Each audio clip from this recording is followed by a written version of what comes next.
This is a £50 banknote. Not one of the modern polymer examples that were released in June of 2021. No, this is a cotton paper one, and this version of the banknote was released back in 2011.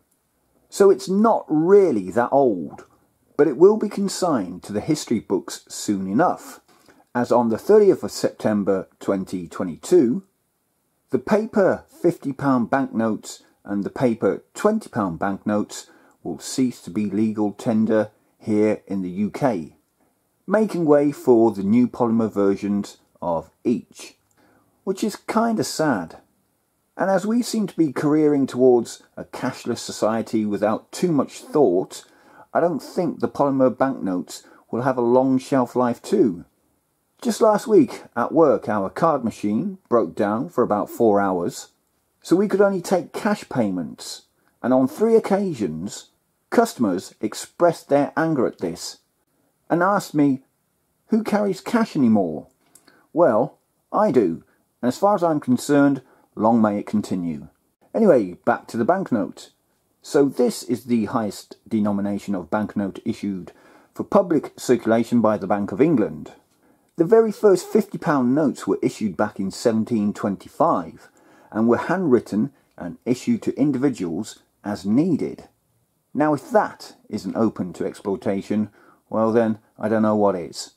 In 1981, these olive green £50 notes had Queen Elizabeth on the front and Christopher Wren on the back. Then in 1994, this reddish note replaced Christopher Wren with John Houblon, the first governor of the Bank of England, on the back. And then, in 2011, we come to this version. Queen Elizabeth II is again on the front, and if we flip it over, we have the engineer and scientist James Watt, and the industrialist and entrepreneur Matthew Boulton. And this is the first time an English banknote featured 2 people on the reverse.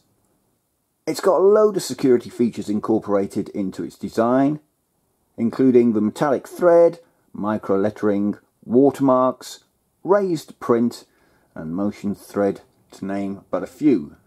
I'll put a link in the description box down below to a video done by the Bank of England which shows these features in greater detail. Now then, most British ATMs don't dispense these, and a lot of shops won't accept them. And that's mainly because I think they're not familiar with seeing a £50 note.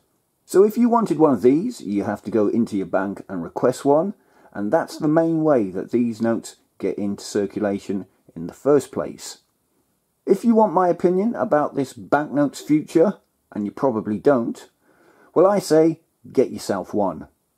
I think these will be a fairly decent collectible for the future. If you try and buy one of these online, you'll see that they command quite a handsome price, and the fact that the paper version is months away from being withdrawn from circulation forever. Remember, try and get the best example you can, free from wrinkles and creases. Alright, finally, for those of you that are well versed in Cockney rhyming slang, do you know what this banknote is called? Well, it's a bullseye. And what about the £20 note? Well, that's known as a score. For everyone else in the world, you're probably thinking, what the hell am I talking about? Well, on that bombshell, I think I'll sign off. If you've enjoyed this video, then please subscribe to the channel for more content like this. Give it a thumbs up and hit that notification bell. As always, thanks for watching if you have, and until the next one, bye for now.